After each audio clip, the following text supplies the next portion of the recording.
శ్రోతలకు నమస్కారం. క్రికెట్ నగరం పాడ్కాస్ట్ స్వాగతం, సుస్వాగతం. ఇక ఎండాకాలం అయిపోయి ఇప్పుడు మాన్సూన్ మొదలైంది. అట్లానే వరల్డ్ టెస్ట్ ఛాంపియన్షిప్ కూడా దగ్గర పడుతుంది. అసలు ఇంగ్లాండ్‌లో చూస్తేనేమో క్రౌడ్‌లు నిండుగా ఉన్నాయి స్టేడియంలలో. మన దగ్గర కూడా కొంచెం కరోనా తగ్గి అందరూ టీకాలేసుకోవడం మొదలుపెట్టారు. సో, ఒక రకంగా క్లైమేట్ మబ్బుగా ఉన్నా గానీ మంచి రోజులు ముందున్నాయని ఆశిస్తూ మనం ముందుకెళ్దాము. సో, రాజు అసలు ఫస్ట్ ఆఫ్ ఆల్ అందరూ ఈ మధ్య అడుగుతోంది ఏందంటే ఎందుకు 10, 15 రోజులుగా ఎపిసోడ్ రావట్లేదు.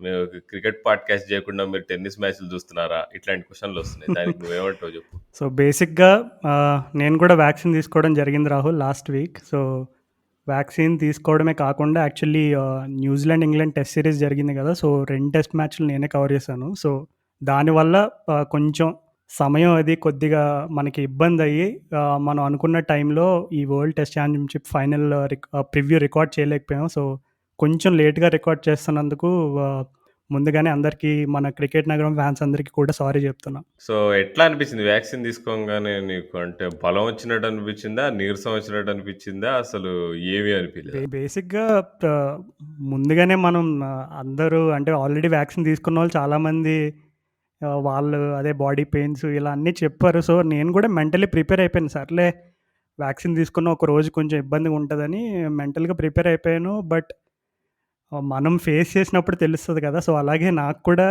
వ్యాక్సిన్ తీసుకున్న కాసేపు బానే ఉంది. తర్వాత తర్వాత స్లోగా ఏదో 'రోబో' సినిమాలో ఆ రోబోకి బ్యాటరీ అయిపోగానే ఛార్జింగ్ అయిపోగానే ఎట్లా అయితే వీక్ అయిపోతదో, సేమ్ నాకు కూడా అలాంటి ఫీలింగే వచ్చిందనమాట. సో, నెక్స్ట్ రోజు కొంచెం ఇబ్బందిగా అనిపించింది. But yeah! After that it was all good. Okay Raju. అయితే మనం ఇక క్రికెట్‌లోకెళ్ళిపోదాం ఇగ. సో, ఈ న్యూజిలాండ్, ఇంగ్లాండ్ సీరీస్ అయితే వండర్‌ఫుల్ ఉండే అసలు. Even though first test match వర్షం వల్ల రిజల్ట్ రాలే గానీ, సెకండ్ టెస్ట్ మ్యాచ్ అయితే అసలు ఎడ్జ్‌బాస్టన్ క్రౌడ్‌తో అసలు మామూలు మజా రాలే చూడడం అసలు. సో, నీకేమున్నాయి టాకింగ్ పాయింట్స్ ఏందంటావు అసలు? నువ్వు బాగా క్షుణ్ణంగా కవర్ చేసావు కదా యాహ్! సీరీస్. ఫస్ట్‌లీ అయితే నేను న్యూజిలాండ్ వాళ్ళ టీమ్ ఎట్లాగో స్ట్రాంగ్ ఉంది అండ్ వాళ్ళు వరల్డ్ టెస్ట్ ఛాంపియన్‌షిప్ ఫైనల్‌లో ఉన్నారంటేనే there is a reason why they are the number 1 team in the world right now. So, వాళ్ళ దగ్గర నుంచి నేను ఎక్స్‌పెక్ట్ చేసిన పెర్ఫార్మన్స్ అయితే వచ్చింది. బట్ ఇంగ్లాండ్ పరంగా అయితే నేను బాగా డిసప్పాయింట్ అయ్యాను. ఎందుకంటే ఆహ్, యంగ్‌స్టర్స్ ఉన్నారు. జాక్ క్రాలీ, డాన్ లారెన్స్ వీళ్ళంతా ఇప్పుడు ఓకే. బెన్ స్టోక్స్, బట్లర్ ఇలాంటి సీనియర్ ప్లేయర్స్ మిస్ అయినా అట్‌లీస్ట్ 2 టెస్ట్ మ్యాచ్‌లో ఒక్కటైనా నెగ్గుతారేమో అనుకున్నా. Especially Edgbaston. కన్సిడరింగ్ ఎడ్జ్‌బాస్టన్‌లో ఇంగ్లాండ్ రికార్డ్ చాలా బాగుంది. అంటే 2002 నుంచి ఇప్పటి వరకు ఐ థింక్ 16 మ్యాచెస్ ఆడుంటే అందులో కేవలం నిన్న ఓడిపోయిన మ్యాచ్ ఓన్లీ థర్డ్ లాస్ అనమాట. So what about you? చూసావా ఇంగ్లాండ్, న్యూజిలాండ్ సిరీస్? చూసా రాజు. అంటే ప్రతి బాల్ చూడలేకపోయాను. బట్ అయితే నేను కొన్ని ఇంపార్టెంట్ మూవ్‌మెంట్స్ గాని, కొన్ని ఇంపార్టెంట్ సెషన్స్ గాని, ఎస్పెషల్లీ మొన్న ఎడ్జ్‌బాస్టన్‌లో ఎట్లయితే రాస్ టేలర్ ఇంకా చిన్న కుర్రాడు విలియంగ్ ఇద్దరు ఎట్లయితే ఆండర్సన్ అండ్ బ్రాడ్ టాప్ ఫామ్‌లో ఉంటే అసలు ఎట్లా ఆడారో అసలు. రాస్ టేలర్ ఎస్పెషల్లీ నాకు చాలా నచ్చింది. తనసలు ఫామ్‌లో లేడు. అసలు మంచిగా బ్యాట్ కిందికి రావట్లేదు. నీకు చూస్తేనే చెప్పొచ్చు ఔట్ అయ్యేటట్టున్నాడని. అయినా గాని తను ఫైట్ ఔట్ జేసి నీకు 80 రన్స్ ఎంతో కొట్టాడు ఆ రోజసలు. Unlucky to not get a century. So, ఆ సెషన్ ఎస్పెషల్లీ నీకు ఆ క్రౌడ్, ఆ బియర్ స్నేకులు అవన్నీ అసలు ఎడ్జ్‌బాస్టన్ టెస్ట్ మ్యాచ్ అయితే చాలా రోజులు చాలా ఎంజాయ్ చేశారసలు. So, yeah! ఇది అసలు అట్మాస్ఫియర్ ఒకలాగుంటే క్రికెట్ ఒకలాగుంది. అసలు ఎడ్జ్‌బాస్టన్ టెస్ట్ మ్యాచ్ కంటే ముందు ఏం జరిగిందా అని చూసుకుంటే ఆలీ రాబిన్సన్ డెబ్యూ రాజు అసలు. తను నాకసలంటే ఎక్స్‌ట్రార్డినరీ టాలెంట్ అని అనలేమేమో గానీ, అంటే ఒక రకంగా అంటే ఇప్పుడు 'కైల్ జేమిసన్' ఎట్లయితే న్యూజిలాండ్‌కున్నాడో ఎగ్జాక్ట్ జిరాక్స్ కాపీ లాగా అనిపించిండు నాకు 'Ali Robinson.' And 'Ali Robinson' performance అంత బాగున్నా గానీ, తన ఆఫ్ ఫీల్డ్ పెర్ఫార్మన్స్ గురించి చానా చర్చలు, గొడవలు అయినాయి అసలు. అసలు ఏంటి రాజు అసలు మరీ అంటే అది ఈ ఘనత ఎందుకో మనోళ్ళకే దక్కుతుందనుకుంటున్నా. ఎందుకంటే సోషల్ మీడియా హ్యాండిల్స్ అన్నీ చెక్ జేసి, వీడు ముందు ధోని గురించి ఏమన్నా అన్నాడా? వీడు కోహ్లీ గురించి ఏమన్నా అన్నాడా? అని చెక్ జేసేది మనోళ్ళే. సో, ఈ ఈ ఈ క్రెడిట్ అంతా మనకే అంటావా? అన్‌ఫార్చునేట్‌లీ ఈ క్రెడిట్ అయితే మనకి కాదు రాహుల్. యాక్చువల్లీ ఏం జరిగిందంటే ఆలీ రాబిన్సన్ ట్వీట్‌ని ఇంకా మనం ఎవరో పని పాట లేని ఆస్ట్రేలియాలో ఇంక మరి ఒక ఎవరో తెలీదు. బట్ ఆస్ట్రేలియా నుంచి వచ్చిందని నాకున్న ఇన్ఫర్మేషన్. ఆస్ట్రేలియాలో ఒకతను ఎవరో డిక్ చేశారు ఆలీ రాబిన్సన్ ట్వీట్స్‌ని. ఎంత అన్‌ఫార్చునేట్ అంటే కరెక్ట్‌గా ఫస్ట్ సెషన్ ఇంగ్లాండ్ ఆ రోజు ఫస్ట్ రోజు లార్డ్స్ టెస్ట్ మ్యాచ్‌లో ఫస్ట్ సెషన్ అయ్యి లంచ్ బ్రేక్‌లో స్టార్ట్ అయిందనమాట ఈ టాపిక్.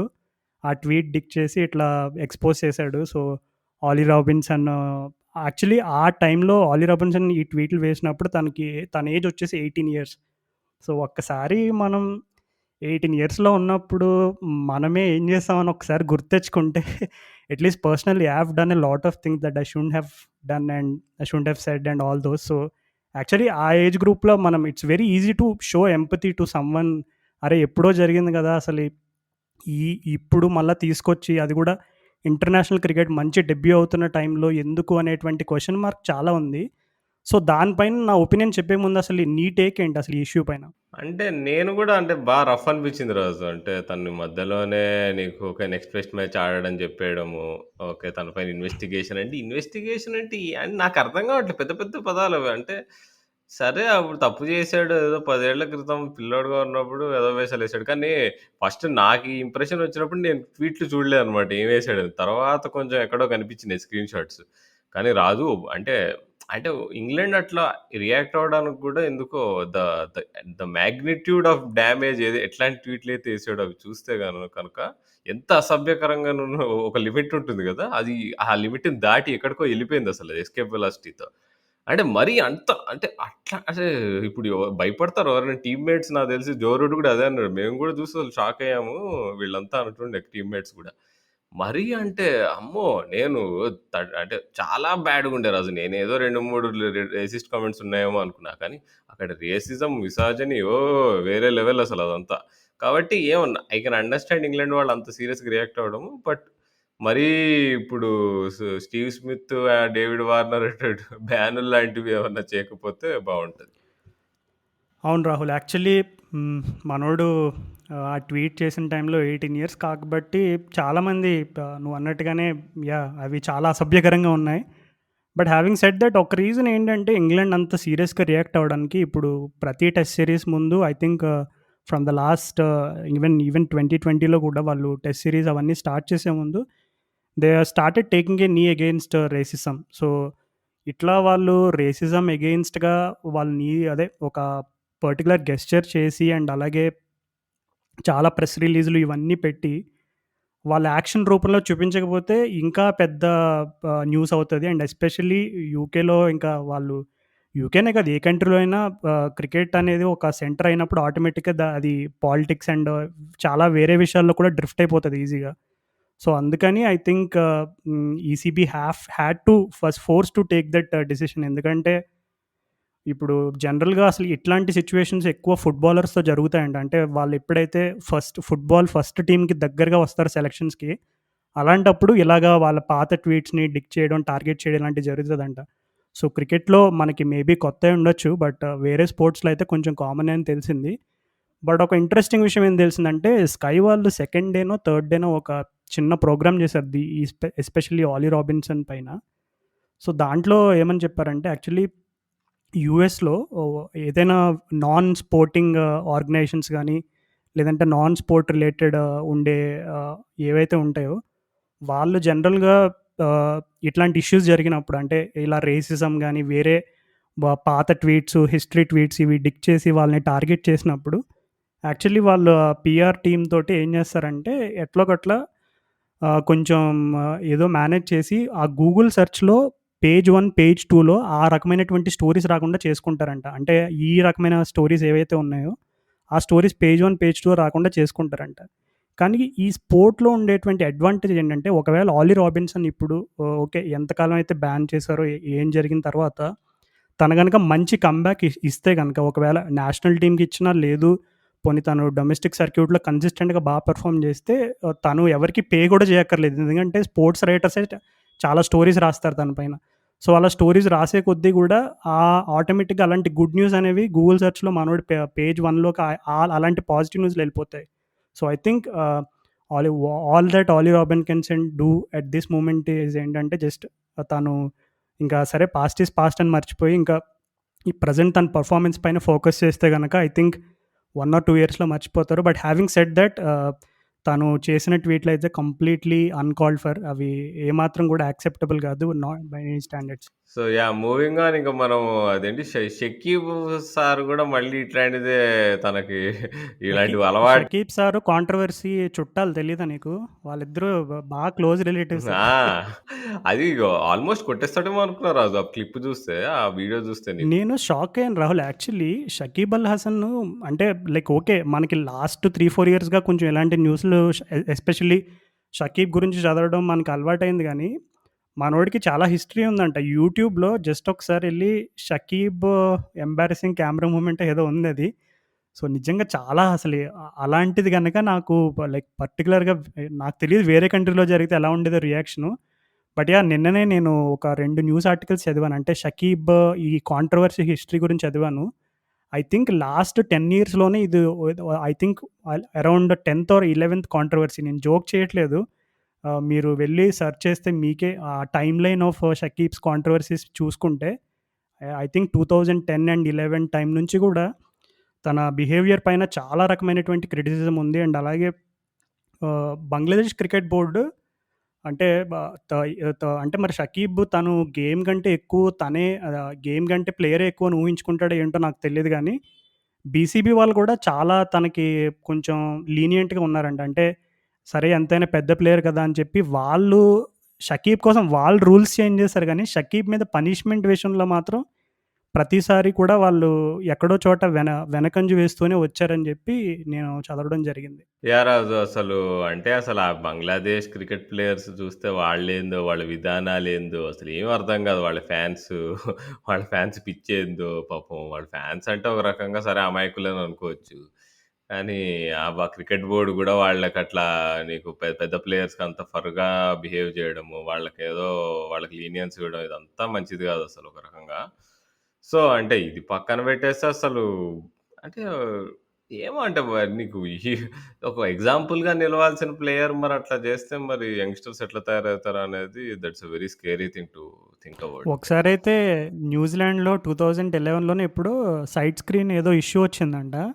ఇష్యూ వస్తే మనోడు పరిగెట్టుకుంటూ ఎళ్లి ఆ సైడ్ స్క్రీన్ అడ్జస్ట్ చేసేవాడిని కొట్టేపోయాడంట. అసలు ఆలోచించు అంటే లైక్ ఒక ఇంటర్నేషనల్ క్రికెట్ ఆడుతూ సైడ్ స్క్రీన్ ఇష్యూకి నువ్వు కొట్టేయడానికి ఎళ్ళావంటే అసలు what a joke man seriously. Yeah! నిజంగా అది మాత్రం ఎంపైర్‌ని చంపేస్తాడనుకున్నా నేనైతే అమ్మో! యాక్చువల్లీ అంటే ఇంకొక విషయం కూడా మెన్షన్ చేయాలి. అంటే ఎంపైర్స్ మీద చాలా కరప్షన్ చార్జెస్ ఉన్నాయి. అంటే వాళ్ళు చాలా కరప్షన్ చేస్తారు అది ఇది అని చెప్పి. యాక్చువల్లీ షకీబ్ వాళ్ళ వైఫ్ కూడా ఏదో పెద్ద ఎమోషనల్ పోస్ట్ పెట్టింది. ఇలా కరప్షన్ ఉంది అది ఇది అని చెప్పి. బట్ జరిగినా సరే ఒక ఇంటర్నేషనల్ క్రికెట్ ఆడిన player and that too possibly Bangladesh best or legendary cricketer ఆ బిహేవియర్ అయితే ఇట్స్ కంప్లీట్‌లీ అండన్. అవును రాజు. అది మాత్రం బాగా we can't excuse that. So yeah! ఇంకా మరి ఇంకేమున్నాయి రాజు కబుర్లు? యాహ్! మొన్ననే రాహుల్ నేను స్కై స్పోర్ట్స్ వాళ్ళు ఒక టీ20 బ్లాస్ట్ గేము టెలికాస్ట్ చేస్తుంటే చూసాను. అది 16 ఏళ్ల కుర్రాడు. ఆ అబ్బాయి పేరు ఐ థింక్ ఆర్చీ లెనమ్ అనమాట. ససెక్స్. సో, ఫస్ట్ బాల్ టీవీలో ఏసిన ఫస్ట్ బాల్ వికెట్ తీసాడు. అండ్ అలాగే ఆ మ్యాచ్ అదే 3 వికెట్లు తీసాడు యాక్చువల్లీ ఆ మ్యాచ్‌లో క్రిస్ జార్డన్ కెప్టెన్సీలో. సో, మ్యాచ్ అయిపోగానే మనోడు ఒక ఇంటర్వ్యూ ఇచ్చాడనమాట. అసలు నిజంగా ఒక 16 ఏళ్ల కుర్రోడు ఒక అంటే ఈ టీ20 బ్లాస్ట్‌లో 3 వికెట్లు తీయడం అంటే that too I think it was against a good team. Team గుర్తు రావట్లేదు. But yeah! Actually yeah! Hopefully Archie Lenham ఫ్యూచర్‌లో ఒక షేన్ వార్న్ అవుతాడని ఆశిద్దాం మరి. చూద్దాం రాజు మరి. ఒక leg spinning version of 'Sachin Tendulkar' లాగా ఒక చైల్డ్ ప్రాడిజీ వస్తాడేమో ఇంగ్లాండ్ నుంచి. సో, ఇంకో న్యూస్ రాజు అసలు మన 'టీకే దిలీప్' సార్ ఆయన శ్రీలంకకి ఫీల్డింగ్ కోచ్‌గా ఎళ్తున్నట్టుగా అసలు శ్రీధర్ సార్ అక్కడ ఇంగ్లాండ్‌లో ఉండడం వల్ల నీకు సెకండ్ 11 స్క్వాడ్ ఎళ్తోంది కదా! మన శ్రీలంక.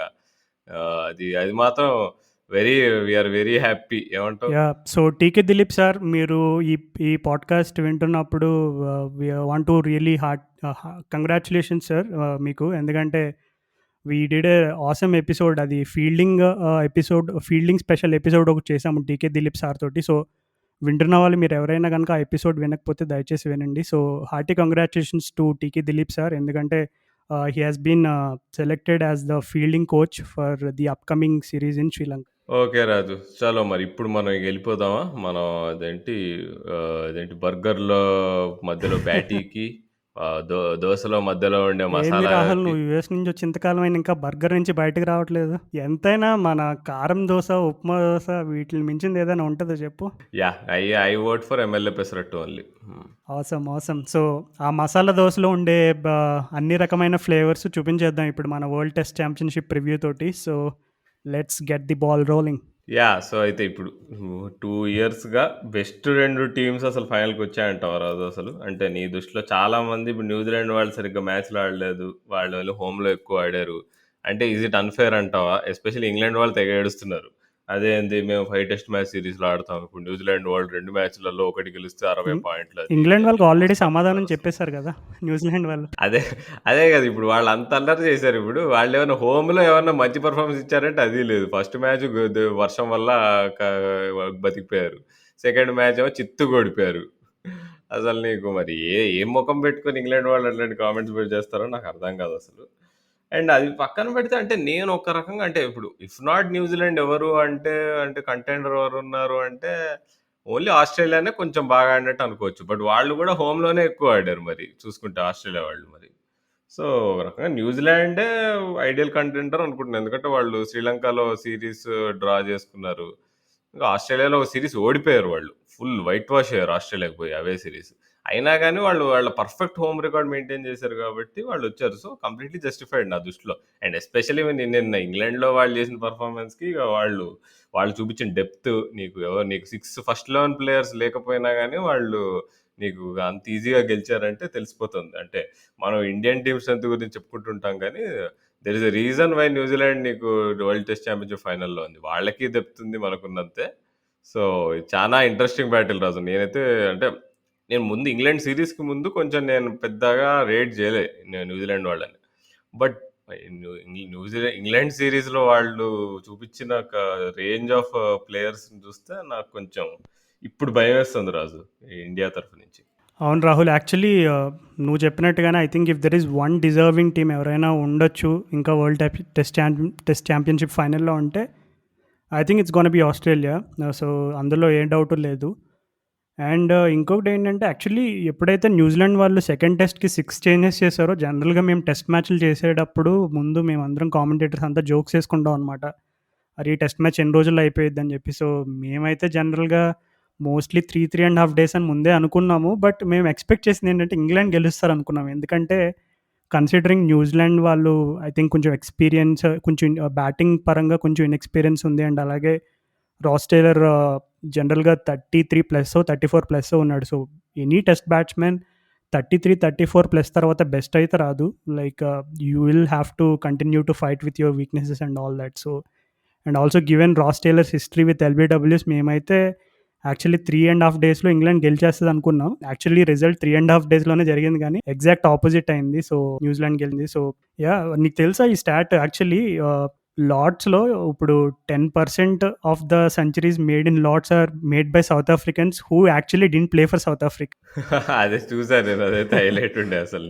అవును అసలు డెవన్ కాన్వే గురించి మాట్లాడుకోవాలి ఈ టాపిక్ రాగానే అసలు. నీ 200 అసలు డెవన్ కాన్వే ఉన్నంత కంఫర్టబుల్‌గా టెస్ట్ డెబ్యూలో నాకు తెలిసి రీసెంట్ టైమ్స్‌లో అయితే ఎవరిని చూడలే. ఇప్పుడు మన శుభ్మన్ గిల్ వీళ్ళందరినీ మనం రెడీ అనుకున్నాం గానీ, ఇతనైతే ఇక ఆల్రెడీ 10 ఏళ్ల నుంచి టెస్ట్ క్రికెట్ ఆడుతున్నట్టుండే అసలు నిజంగా. అసలు వండర్‌ఫుల్ బ్యాట్స్‌మన్ రాజు అసలు. అంటే చాలా కంఫర్టబుల్‌గా ఉన్నాడు గ్రీస్ మీద. అవును రాహుల్, నాకు చాలా ఇష్టమైన బ్యాట్స్మెన్ డెవన్ కాన్వే. నాకు ఇంకా గుర్తుంది సమ్ 2-3 ఇయర్స్ బ్యాక్ అతను ఎప్పుడైతే న్యూజిలాండ్లో వెల్లింగ్టన్ ఫైర్ బర్డ్స్ అనే టీంకి ఆడతాడు. సో ఆ టీంకి టీ20s ఆడేటప్పుడు జనరల్గా చాలామంది అప్పట్లో ఇప్పటికీ అడుగుతూ ఉంటారు అనుకో చాలామంది. ఈ ఫ్యాంటసీ క్రికెట్ ఆడే వాళ్ళందరూ నన్ను అరే మినిమం గ్యారంటీ ఉన్న ప్లేయర్ ఒక్కడి పేరు చెప్పు, ఒక్కటి చెప్పు అని అడుగుతారు. సో నేను అప్పుడు డెవన్ కాన్వే అంటే ఆబ్వియస్లీ నేను డెవన్ కాన్వే రికార్డ్స్ చూసే చెప్పేవాడిని. నేనేం ప్రిడిక్ట్ చేయలేదు అప్పుడు. సో అప్పుడు నేను డెవన్ కాన్వే పర్ఫార్మెన్సెస్ చూసేవాడిని. కన్సిస్టెంట్‌గా 50s కొట్టేవాడనమాట. అంటే టీ20స్‌లో కన్సిస్టెంట్‌గా 50s కొట్టడం ఈజీయే కదా! అందులో ఏముందని అనుకోవచ్చు. బట్ న్యూజిలాండ్‌లో వాళ్ళకున్న గ్రౌండ్స్‌లో వాళ్ళకున్న బౌలింగ్ ఛాలెంజెస్‌తో కన్సిస్టెంట్‌గా 50s కొట్టడం అంటే ఇట్స్ నాట్ ఎ జోక్. ఎందుకంటే మీరు లాస్ట్ 2-3 ఇయర్స్‌లో అక్కడ డొమెస్టిక్ గేమ్స్‌లో చూడండి కన్సిస్టెంట్‌గా 50s కొట్టిన వాళ్ళు ఎవరైనా ఉన్నారంటే ఒకే ఒక పేరు టాపుల్లో ఉంటది. అది డెవాన్ కాన్వే. సో నేను అప్పుడే అనుకున్నా. మా కొలీగ్స్‌తో కూడా చెప్పాను. Look for this guy. He is going to be a big thing for న్యూజిలాండ్. నేనైతే వైట్ బాల్ అంటే వన్ డేస్ టీ20స్‌లో పెద్ద స్టార్ అవుతాడనుకున్నాను గానీ స్లో అయితే ఎక్స్‌పెక్ట్ చేయలేదు. So, yeah! I was pleasantly surprised that test క్రికెట్‌లో కూడా ఇంత బాగా ఆడతాడని నాకు లార్డ్స్ పెర్ఫార్మన్స్ చూసిన తర్వాత అర్థమైంది. అసలు మొత్తం 4 ఇన్నింగ్స్‌లలో ఓన్లీ ఒక ఇన్నింగ్స్‌లో నీకు చీప్‌గా ఔటయ్యాడు తను. మిగతా ఇన్నింగ్స్‌లలో మినిమమ్ నువ్వు ఫస్ట్ మ్యాచ్‌లో అయితే 200 కొట్టాడు. తర్వాత సెకండ్ ఇన్నింగ్స్‌లో కూడా 25 ఎంతో కొట్టాడు. ఔట్ అయ్యాడు. అందుకని స్టార్ట్ లేకుండా మాత్రం మొన్న లాస్ట్ ఇన్నింగ్స్ నీకు ఆ 36 టార్గెట్ చేసేస్తున్నప్పుడు తప్ప తనని మాత్రం ఎవరికీ ఒక ఫిక్స్‌డ్ ప్లాన్, ఒక వీక్‌నెస్ ఉన్నట్టయితే కనిపియట్లేదు తనకసలు.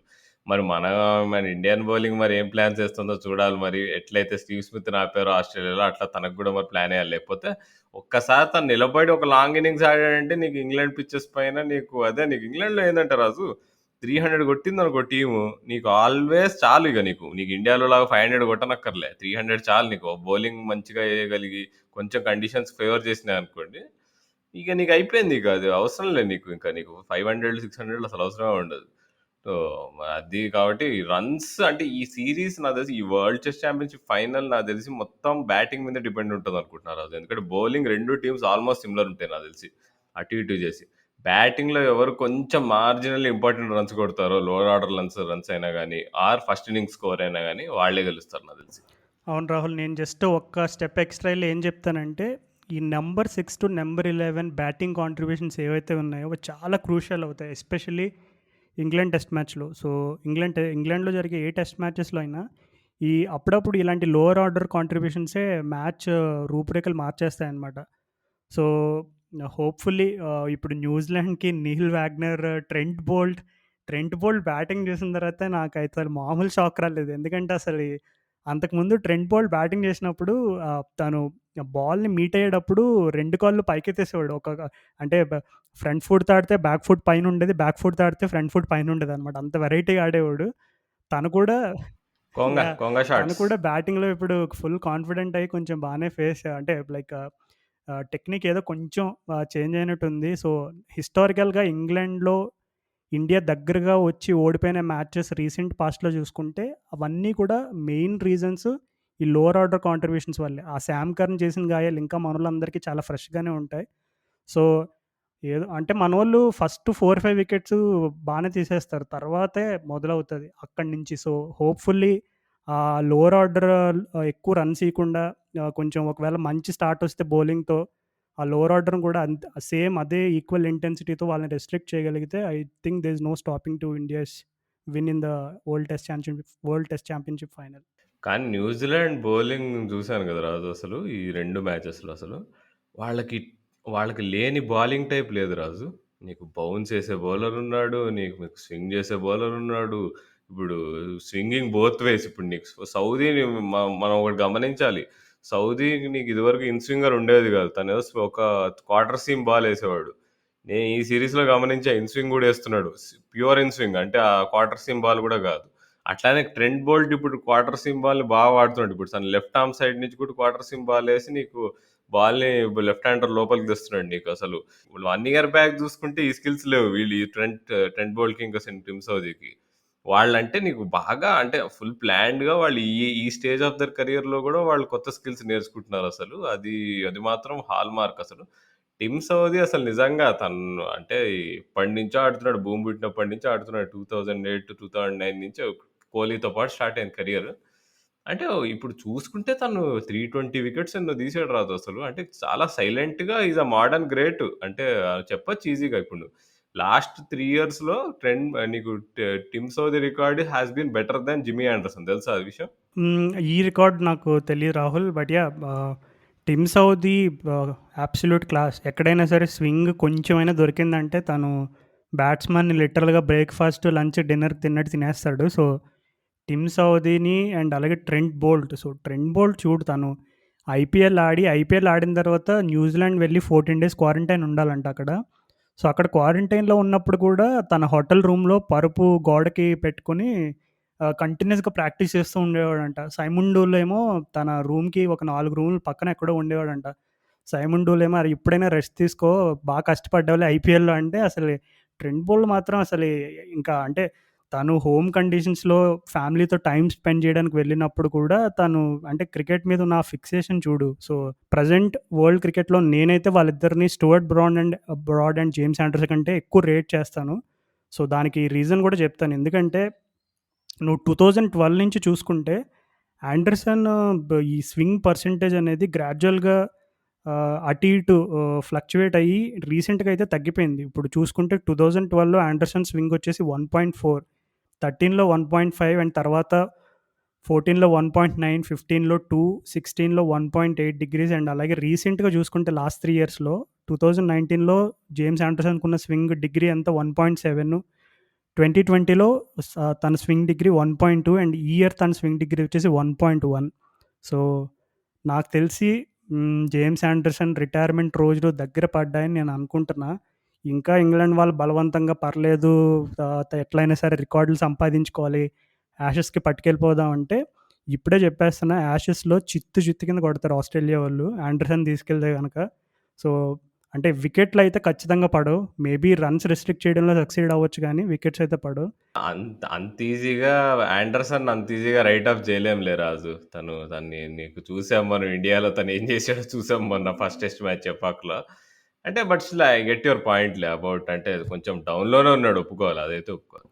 మనం అసలు ఈ కైల్ జేమిసన్ యాక్చువల్ పెర్ఫార్మన్స్ మనం ఈ ఇంగ్లాండ్ టెస్ట్ సిరీస్‌లో చూడలేదు. ఎందుకంటే తను ఫస్ట్ టెస్ట్ మ్యాచ్ ఆడినప్పుడు కూడా తను కంప్లీట్‌గా మంచిగా వేస్తున్నట్టు అనిపియలేదు. తను ఎక్స్‌పెన్సివ్ ఉండే అది ఉండే. కానీ నా దృష్టిలో most dangerous bowler with Dukes ball తనే ఉంటాడు నాకు తెలిసి.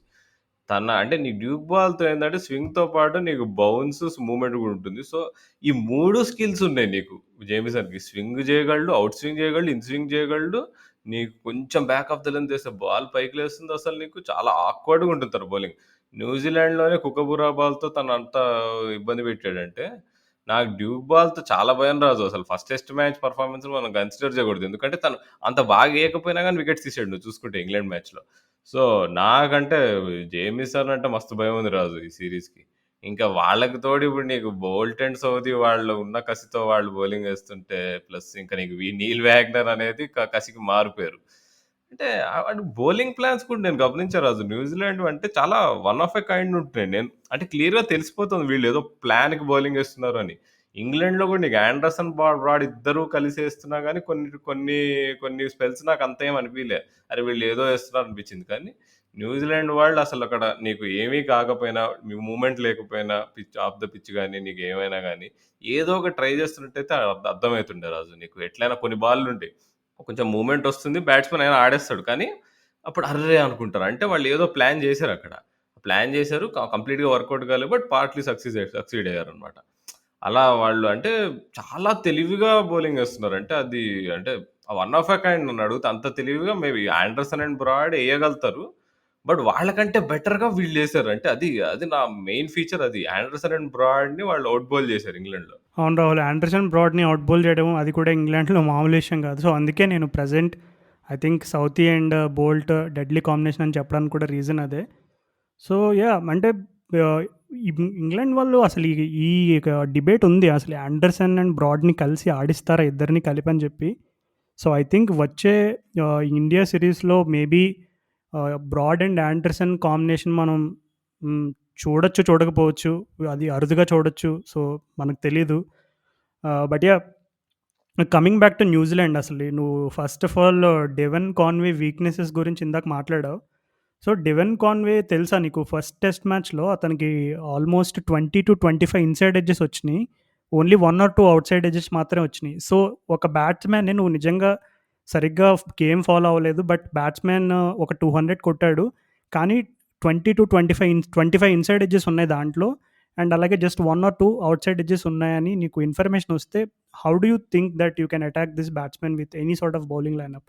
అంటే నువ్వు ఇన్‌సైడ్ ఎడ్జ్‌లంటే ఇప్పుడు ఒక్కటి రాజు. అంటే తను అంటే ఒకటి నేను అబ్జర్వ్ చేసిందేంటంటే తను స్ నీకు కవర్ డ్రైవ్‌లు గాని, ఆఫ్ సైడ్ గాని చాలా స్ట్రాంగుంది అతని గేమ్. ఒకటే ఒక వీక్‌నెస్ ఏమిటి అంటే నాకు తెలిసి అదే నువ్వు అంటే ఒక్క మిడిల్ స్టంప్ లైన్‌లో బాల్లేస్తే మేబీ తను ఇన్‌సైడ్ ఎడ్జ్ అంటున్నావు కాబట్టి మేబీ ఎల్‌బీడబ్ల్యూ బోల్డ్‌కి ఛాన్స్ ఉంటదేమో అనుకుంటున్నా.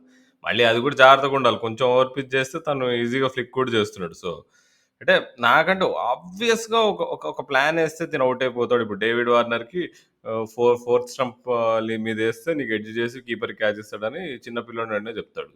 అలా తనకేమన్నా చేయొచ్చా? ఇప్పుడు 'స్టూవర్ట్ బ్రాడ్' వరల్డ్ మొత్తంలో ఇషాంత్ శర్మతో పాటు best bowler to left handers. 'Stuart Broad' కంటే బెటర్ బౌలర్ లేడు లెఫ్ట్ హ్యాండర్స్‌కి. ఇప్పుడు ఈ సీరీస్‌లో చూస్తే టామ్ లేథమ్‌నయితే పిల్లోడిని చేసి ఆడుకున్నాడు.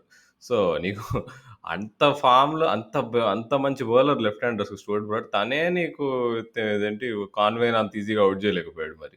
సో, అంటే I don't see obvious weakness Raju. హానెస్ట్‌గా. ఎస్పెషల్లీ 'స్టూవర్ట్ బ్రాడ్‌కి' ఇంకోటి 'స్టూవర్ట్ బ్రాడ్' లాస్ట్ 2 ఇయర్స్‌లో కమిన్స్ తర్వాత నెక్స్ట్ హైయెస్ట్ వికెట్ టేకర్ వరల్డ్‌లో తెలుసా? ఇదో ఇంట్రెస్టింగ్ స్టాట్ నేను కనుక్కున్నా మొన్న.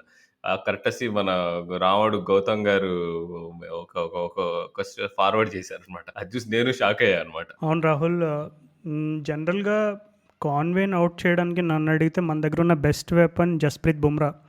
సో, నాకింకా గుర్తు లాస్ట్ టైం మనం సౌతాంప్టన్‌లో ఆడినప్పుడు కీటన్ జెన్నింగ్స్‌ని బుమ్రా ఏం చేస్తాడంటే yeah! Famous dismissal. Round the famous wicket dismissal. వస్తాడు.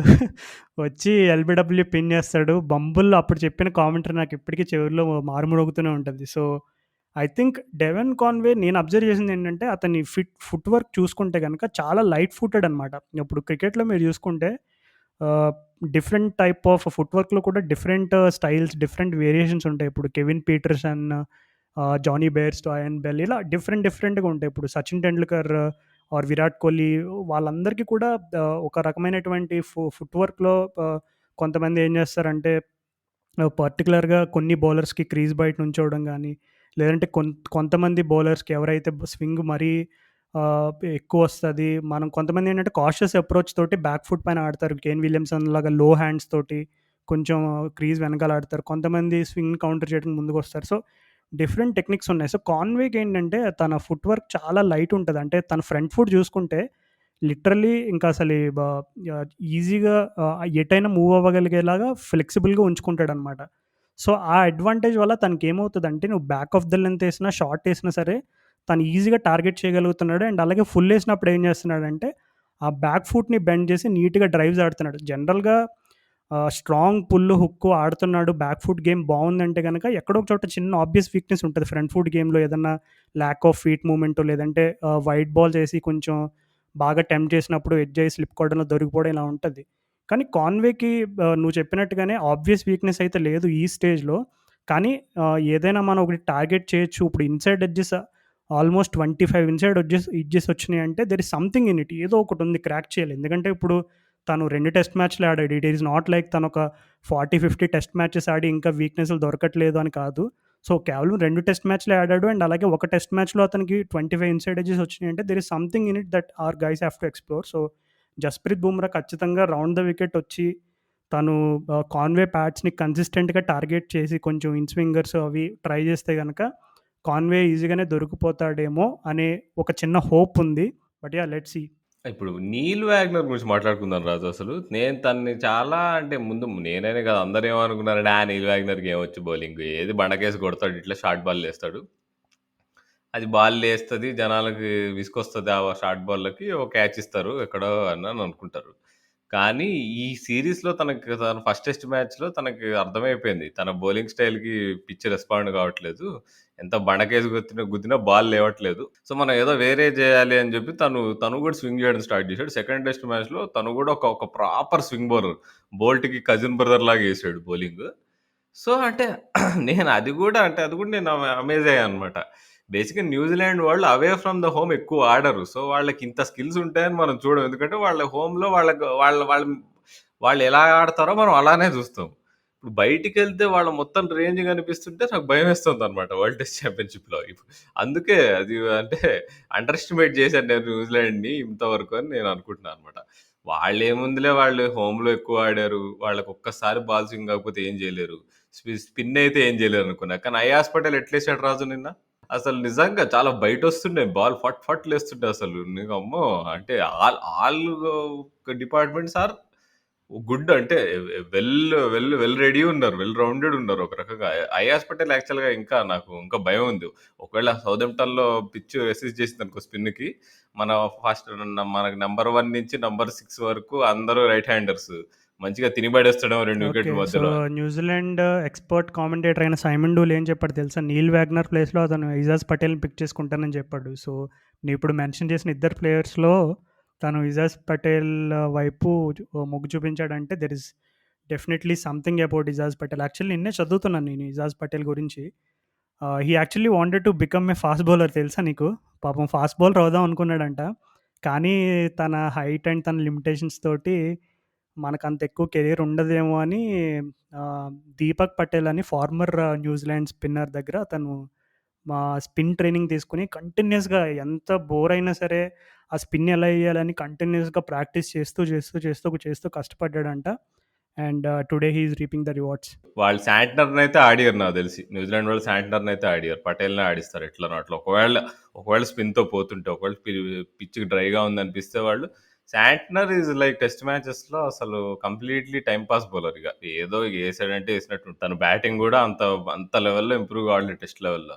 యాహ్! న్యూజిలాండ్‌లో అంత కంటిన్యూయస్‌గా ఛాన్సెస్ ఇవ్వడానికి కూడా రీజన్ ఏంటంటే సైమన్ డూల్ చెప్పాడు. అంటే అంతకుముందు అసలు ఈ న్యూజిలాండ్ సిస్టమ్ చూసుకుంటే ఎక్కువ మంది హాకీ ఇలాంటివి స్పోర్ట్స్ ప్రిఫర్ చేసేవారంట. క్రికెట్ అంత ఎక్కువ పట్టించుకునేవారు కాదంట. కానీ ఈ ఐపీఎల్‌లో ఇలాంటి టోర్నమెంట్స్, టీ20 లీగ్స్ రావడంతోటి కంప్లీట్ సీన్ చేంజ్ అయిపోయిందంట. ఇప్పుడు న్యూజిలాండ్‌లో ఒక 10 మంది కుర్రాల్లో ఏ స్పోర్ట్ తీసుకుంటామంటే కనీసం 6, 7 క్రికెట్ అని చెప్తారంట. సో, అట్లా ఆ ఇన్‌ఫ్లూయెన్స్ అంత స్ట్రాంగ్ ఉంది కాబట్టి బేసిక్‌గా నాకు తెలిసి నువ్వు చెప్పినట్టుగానే శాంట్నర్ ఎక్కువ అంత ఛాన్సెస్ రావడానికి కూడా రీజన్ ఏంటంటే న్యూజిలాండ్ టీమ్‌లో లాస్ట్ ఫ్యూ ఇయర్స్‌గా ఒక స్ట్రాంగ్ కల్చర్ అనేది ఏర్పడింది. అంటే వాళ్ళు ఎవరైతే ప్లేయర్స్‌ని బ్యాక్ చేస్తున్నారో, నువ్వు మా ఫ్యూచర్ అని ఎవరైతే నమ్ముతున్నారో వాళ్ళకి కన్సిస్టెంట్‌గా ఛాన్సెస్ ఇస్తూ ఉంటారు. So, that is one hallmark of New Zealand selection policy అని కూడా సైమన్ డూల్ చెప్పాడు. So, I think that could be the reason why Santner is still in the test team.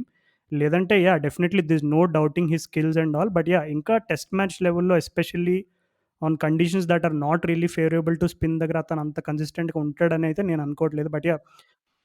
Help చేసినప్పుడు కూడా తన బౌలింగ్ స్టైల్‌కి సూట్ కాదనుకుంటా రాజు. ఒకవేళ spin ఉన్నా గాని తను ఎక్స్‌పెక్ట్ చేయలేడు. నాకు తెలిసి అంత తక్కువ రేట్ చేస్తా టెస్ట్ లెవెల్‌లో.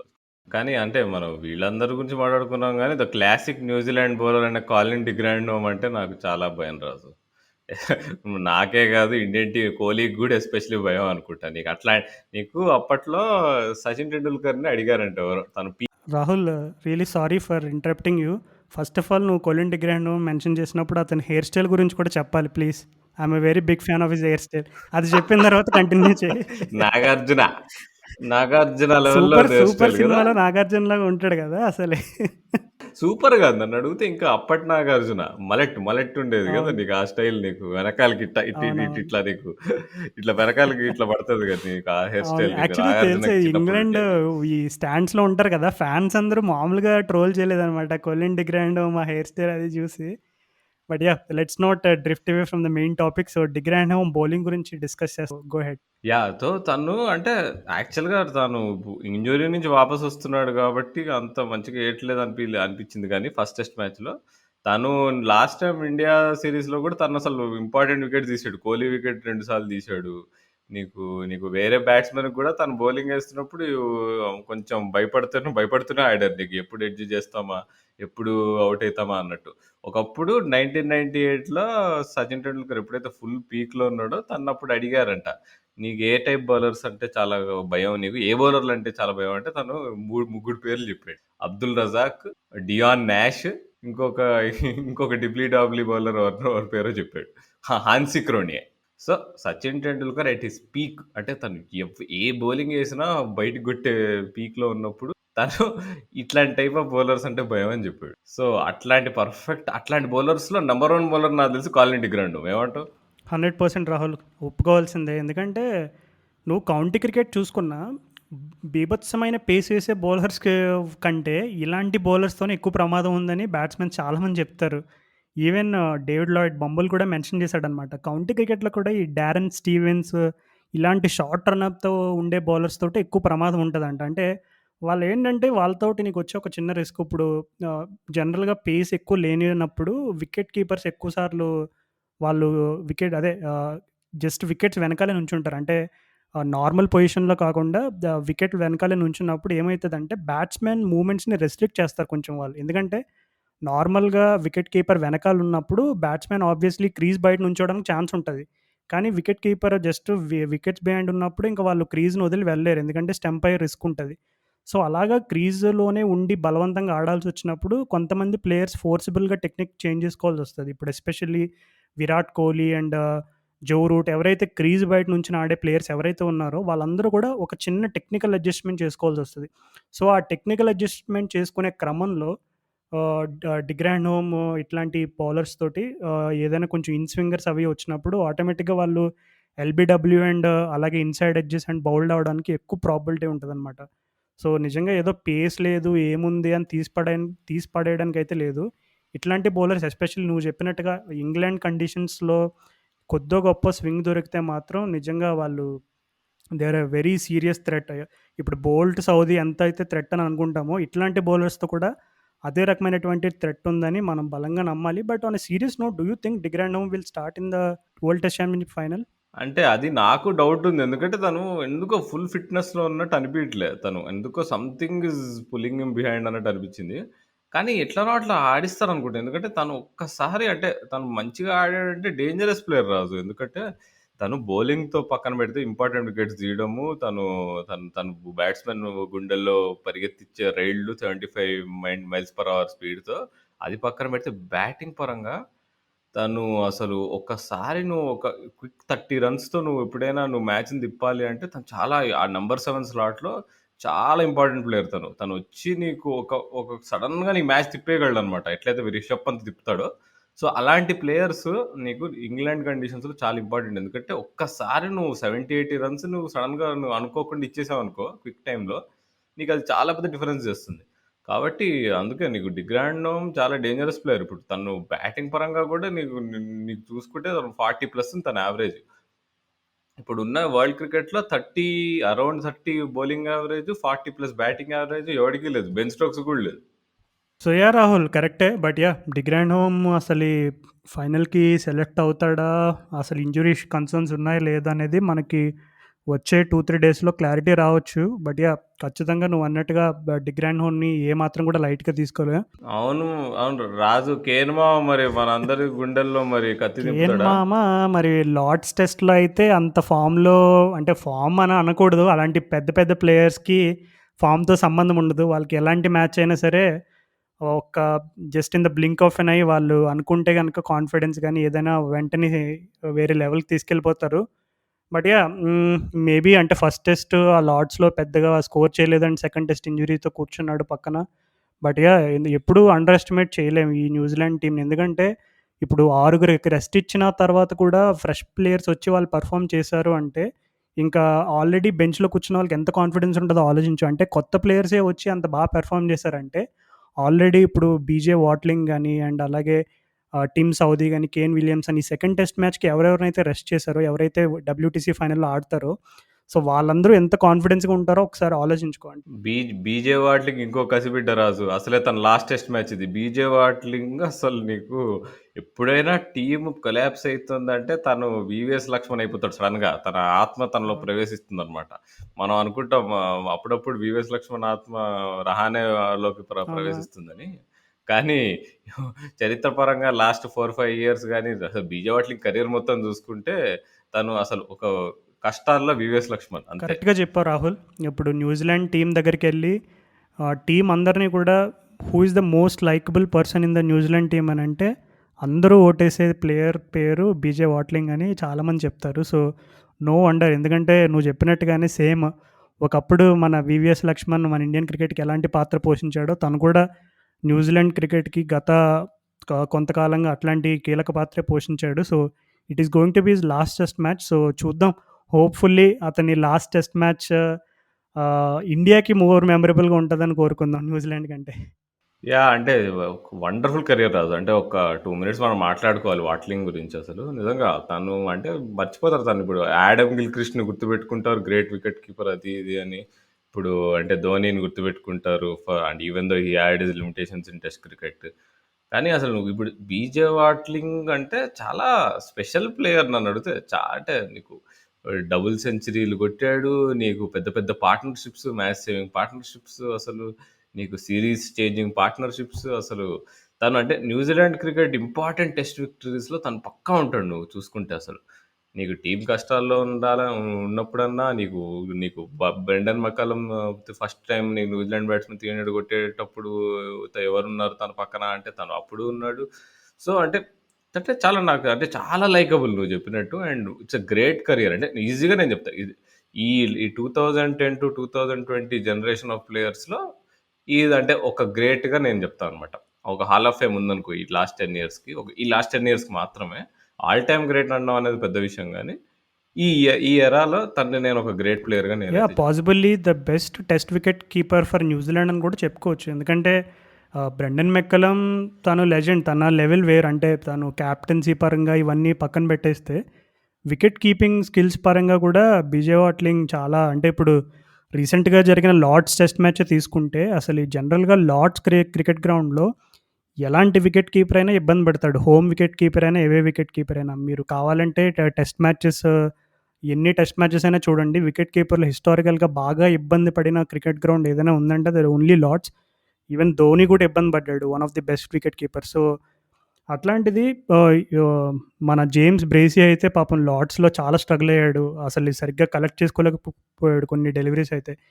కానీ బీజే వాట్లింగ్ మాత్రం ఎంత క్లాస్ అంటే వికెట్ కీపింగ్‌లో గూడా అసలు నాకు ఆ లార్డ్స్ టెస్ట్ మ్యాచ్‌లో కీపింగ్ చూస్తేనే అసలు ఆఫ్‌కోర్స్ బ్యాటింగ్‌లో అంత ఏమి ఇంపాక్ట్ చూపించలేకపోయాడు. బట్ అది ఆ కీపింగ్ చూసినప్పుడు నాకైతే వావ్! క్లాస్ అనిపించింది సీరియస్‌గా. ఓకే రాజు. ఇప్పుడు న్యూజిలాండ్‌ని బాగా ఎత్తాం కూర్చొని. ఇప్పుడు మనం టీమ్ ఎట్లా కన్‌స్ట్రక్ట్ చేయబోతున్నాము. ఇంకా మనం ఎలాగా ఇది ఆడాలి ఇప్పుడు న్యూజిలాండ్ మీద గెలవాలంటే. చలో ఇప్పుడు స్టార్ట్ చేద్దాం. Start music. ఓకే. మ్యూజిక్ అన్నావు కాబట్టి అందరికంటే మ్యూజిక్ ఫేస్ చేయాల్సింది ఫస్టు ఓపెనర్స్. సో, ఇండియా అయినా, న్యూజిలాండ్ అయినా ఓపెనర్సే మ్యూజిక్ ఫేస్ చేస్తారు. సో, మన ఇండియన్ ఓపెనర్స్ గురించి చెప్పు రాహుల్. అసలు సుత్తి లేకుండా నువ్వు ఇండియన్ ఓపెనర్స్ ఇప్పుడు నువ్వే ఇండియన్ సెలెక్టర్ అయితే ఏ ఓపెనర్స్‌ని సెలెక్ట్ చేస్తావో చెప్పు ఫైనల్‌కి? అంటే పెద్ద ఆప్షన్ లేదు రాజు. అంటే నీకు 'శుభ్మన్ గిల్', 'రోహిత్ శర్మ' కాకుండా ఎవరున్నారంటే రోహిత్ శర్మని తీయరు. ఎక్స్‌పీరియన్స్‌గా అయినా గానీ, ఏదైనా గానీ రోహిత్ శర్మ ఉంటాడు. గిల్ స్పాట్ కొంచెం డౌట్‌లో ఉంది. ఇండియా సీరీస్‌లో అంత బాగా ఆడలేదు. కానీ మరి మయాంక్ గూడా అంత కాన్ఫిడెన్స్‌లో లేడు మరి. నీకు ఆస్ట్రేలియా సీరీస్‌లో బాగా ఆడకపోతేనే గిల్‌ని ఆడించారు. తను ఏమన్నా డొమెస్టిక్ క్రికెట్ గానీ, లేదా కౌంటీ క్రికెట్ గానీ మయాంక్ ఏమైనా ఆడాడా? దాన్ని బట్టి తీసుకుందామా అంటే అది లేదు. ఇంకా మయాంక్‌కి గూడా ఆబ్వియస్ వీక్‌నెసెస్ ఉన్నాయి. సో, నాకు తెలిసి మయాంక్ ఆడినా, గిల్ ఆడినా హానెస్ట్‌గా అయితే నాకైతే ఓపెనర్స్ మీద జీరో నమ్మకం రాజు ఈ 2 ఇన్నింగ్స్‌లలో. ఈ ఓపెనర్స్ ఇద్దరు 5 ఓవర్ల తర్వాత ఇద్దరు ఆడుతున్నారంటే అది గొప్పనే అని చెప్పుకోవాలి. ఇది అంటే అంటే మరి హార్ష్‌గా ఉంటది గానీ అంటే లెట్స్ ఫేస్ ఫ్యాక్ట్స్ రాజు. అంటే నీకు 'శుభ్మన్ గిల్' టెక్నిక్ అసలు ఇండియాలోనే ఆండర్సన్ ఆడేసుకున్నాడు. అంటే పిల్లోడిని చేసి నీకు న్యూ బాల్‌తో ఔట్ చేశారు ఇంగ్లాండ్ బౌలర్స్ ఇండియన్ కండిషన్స్‌లో. ఇంకా తను beside the lane of the ball ఉండి ఆడతాడు. తన ఫుట్ వర్క్ 'శుభ్మన్ గిల్‌ది' అంత ఫ్లూయిడ్‌గా ఉండదు. ఆస్ట్రేలియాలో స్వింగ్ ఉండదు కాబట్టి అంత మేనేజ్ అయిపోయింది. కానీ ఇంగ్లాండ్‌లో నువ్వు ఈ న్యూజిలాండ్ బౌలర్స్ చూపిస్తున్న స్కిల్, స్వింగ్ చూస్తే నాకైతే ఎక్స్‌పెక్టేషన్స్ లేవు. అంటే వాళ్ళు ఆడరు అని నేను అనను గానీ, రోహిత్ శర్మ గానీ, ఇంకా గిల్ గానీ, వాళ్ళు నుంచి ఒక 30 రన్స్ ప్లస్ వస్తాయనైతే నేనైతే అనుకోవట్లే. ఎవరేమనుకున్నా గానీ, రోహిత్ శర్మ ఫ్యాన్స్ బాధపడినా గానీ, నా అన్నీ ఎక్స్‌పెక్టేషన్స్ లేవు. చెప్పావు గానీ రాహుల్, నా క్వెషన్‌కి ఆన్సర్ మాత్రం చెప్పలేదు ఇంకా నువ్వు. హూ ఆర్ యువర్ 2 ఓపెనర్స్ అంతే. అంతే రోహిత్ శర్మ, గిల్ నన్నడిగితే అంతే. వాళ్ళిద్దరే రాదు. అంటే ఇంకెవరు ఓకే. ఆప్షన్స్ లేరు మనకి. సో, నేనైతే కొంచెం లెఫ్ట్ ఫీల్డ్ సెలక్షన్ పోతాను. యాక్చువల్లీ నిన్ననే వాట్సాప్ గ్రూప్‌లో మన నాగ్ వాసిరెడ్డి గారి ఫ్యాన్స్ గ్రూప్ కూడా ఒకటుంది. క్రికెట్ గ్రూప్ అది. సో, అందులో కూడా చెప్పాను. So, like I think back Hanuma Vihari. ఎందుకంటే తను ఆల్రెడీ ఇంగ్లాండ్‌కొచ్చి ఆల్మోస్ట్ 2 మంత్స్ దాటినట్టుంది. మోర్ దాన్ 2 మంత్స్ అయినట్టుంది. అండ్ అలాగే తను వార్విక్ షైర్‌కి ఆడుతున్నాడు ఆల్రెడీ. సో, అంత అంత పెర్ఫార్మ్ అయితే చేయలేదు. వార్విక్ షైర్‌కి చాలా హారిబుల్ పెర్ఫార్మెన్సెస్ చెప్పాలంటే అకార్డింగ్ టు హిస్ స్టాండర్డ్స్. ఒక్క 50 కూడా కొట్టలేదనుకుంటా నాకు తెలిసి. సో, హనుమ విహారీకి ఎందుకు నేను బ్యాక్ చేస్తానంటే విహారీని he has a very good defensive technique. So, నువ్వు రీసెంట్‌గా జరిగిన న్యూజిలాండ్, ఇంగ్లాండ్ టెస్ట్ సిరీస్‌లో ఆహ్, మైకెల్ హోల్డింగ్ ఒక మాట చెప్తాడు. ఏమంటే అందరూ వివ్ రిచర్డ్స్ గురించి మాట్లాడినప్పుడు వివ్ రిచర్డ్స్ ఫ్లేర్, డాషింగ్ యాటిట్యూడు, అబ్బా! అసలు 4లు, 6లు ఇవన్నీ మాట్లాడతారు గానీ, వివ్ రిచర్డ్స్ అంత కన్సిస్టెంట్‌గా సక్సీడ్ అవ్వడానికి బిగ్గెస్ట్ రీజన్ ఏంటంటే, అతనికి ఒక సాలిడ్ డిఫెన్సివ్ టెక్నిక్ ఉంది. సో, దానివల్ల అతను అన్ని ఫార్మాట్స్‌లో ఏ ఫార్మాట్‌లోనైనా అతను అలా సక్సీడ్ అవ్వగలిగాడు. And best players of the world ఎవరినైనా చూసుకోండి మీరు. సచిన్ టెండూల్కర్ అవ్వనివ్వండి, స్టీవ్ వార్, రికీ పాంటింగ్ మీరు ఎవరైనా ఎగ్జాంపుల్స్ తీసుకోండి. వాళ్ళందరికీ కూడా బెస్ట్ డిఫెన్సివ్ టెక్నిక్ ఉంటదని చెప్తాడు. సో, నేను ఇప్పుడేంటి 'సచిన్ టెండూల్కర్', 'స్టీవ్' వీళ్ళందరి పేర్లు మెన్షన్ చేసి వీళ్ళతో పాటు విహారీ పేరు చెప్తున్నాడేంట్రా అనుకోకండి. జస్ట్ నేను డిఫెన్సివ్ టెక్నిక్ గురించే మాట్లాడుతున్నాను. సో, మనకిక్కడ ఇండియాలో ఐ మీన్ ఇప్పుడు ప్రెజెంట్ ఫైనల్‌లో 'Trent Boult' and 'Tim Southee' వాళ్ళిద్దరి వల్ల కూడా ఖచ్చితంగా ఓపెనర్స్‌కి చాలా బిగ్గెస్ట్ ఛాలెంజ్ ఉంటది. అండ్ ఎస్పెషల్లీ రోహిత్ శర్మ మనం చెప్పుకుంటాం గానీ, ఇంకా Rohit Sharma swing and seam పైన నాకెందుకో అంత నమ్మకం లేదు. అంటే ఒప్పుకుంటా like he is probably one of our best batsmen across all formats. But still ఇంకా బాల్ మంచిగా స్వింగ్ అయ్యేటప్పుడు కూడా ఇప్పుడు రోహిత్ శర్మ ఇప్పుడు నువ్వు చెప్పినట్టు 'శుభ్మన్ గిల్' ఆర్ 'మయాంక్ అగర్వాల్' ఎంత వల్నరబులో నేనైతే రోహిత్ శర్మ ఈక్వల్లీ వల్నరబుల్ అనుకుంటాను. I don't think Rohit Sharma is above Gill or Mayank Agarwal in terms of the defence. But yeah! Rohit శర్మకి మెంటల్ గేమ్ అయితే డెఫినెట్‌లీ చాలా హై ఉంటది. వీళ్ళిద్దరితో కంపేర్ చేస్తే. ఎందుకంటే తనకి చాలా ఎక్స్‌పీరియన్స్ ఉందండి. అలాగే పాపం చాలా స్ట్రగుల్ అయ్యాడు. అసలు టెస్ట్ మ్యాచెస్‌లో ఎప్పుడు అదే తనకి చాలా తన కెరియర్‌లో చాలామంది అంటారు అసలు ఇన్ని టెస్ట్ మ్యాచ్‌లు ఎందుకు ఆడలేకపోయావు అని అడిగినప్పుడు తనకొక రిగ్రెట్ ఉంటది. But yeah! అవన్నీ పక్కన పెట్టేస్తే విహారీ డిఫెన్సివ్ టెక్నిక్ చాలా బావుంటది. నాకు చాలా ఇష్టమండి. అతనిది మా క్రిక్బజ్‌లోనే ఒక వీడియో ఉంటది. ఒక సీరీస్ అది అతని కోచ్ కూడా చెప్తాడు. హైదరాబాద్‌లో విహారీని ట్రైన్ చేసిన కోచ్ కూడా చెప్తాడు. విహారీ ఆ టైట్ డిఫెన్సివ్ టెక్నిక్‌ని ఎక్స్‌ప్లెయిన్ చేసే క్రమంలో. So, yeah! నేను ఈ డిఫెన్సివ్ టెక్నిక్ గురించి చాలా ఓవర్‌గా మాట్లాడేసినట్టున్నా. బట్ స్టిల్ నేనైతే హనుమ విహారీని బ్యాక్ చేస్తా. దానికి బ్యాక్ చేయడానికి ఒక రీజన్ ఏంటంటే, Virat Kohli and Ravi Shastri are known to take these sort of calls. ఇప్పుడు మనం మెల్బోర్న్ టెస్ట్ మ్యాచ్‌లో అప్పుడు చూసుకున్నా కూడా సర్ప్రైజ్ చాలామంది అసలు ఎవరు ఎక్స్‌పెక్ట్ చేయలేదు విహారీ వస్తాడని ఓపెనింగ్‌కి. విహారీ ఓపెనింగ్‌కొచ్చాడు ఎంసీజీలో అండ్ ఆల్మోస్ట్ అది తను new ball spell almost 20 overs వరకు ఎంతవరకు ఉన్నాడు. న్యూ బాల్ థ్రెట్‌ని సీ ఆఫ్ చేశాడు. అండ్ కోహ్లీ డ్రెస్సింగ్ రూమ్‌కి వెళ్ళిన తర్వాత విహారీని ఎంత బాగా అప్రిషియేట్ చేశాడంటే అది stories all over the world ఇప్పుడు ఇంటర్నెట్‌లో కూడా ఉన్నాయి ఆ స్టోరీస్. డ్రెస్సింగ్ రూమ్‌లో పర్టిక్యులర్‌గా విహారీని అప్రిషియేట్ చేయడానికి చాలా అంటే అప్పుడేం విహారీ పెద్దగా ఎక్కువ స్కోర్ కూడా కొట్టలేదు. అంటే 50, 100 కూడా కొట్టలేదు. కానీ అప్రిషియేట్ చేశాడు. అంటే దానికి రీజన్ ఏంటంటే ఒక న్యూ బాల్‌ని నువ్వు ఓపెనర్‌గా ఉండి 50, 100ని కొట్టనక్కర్లేదు.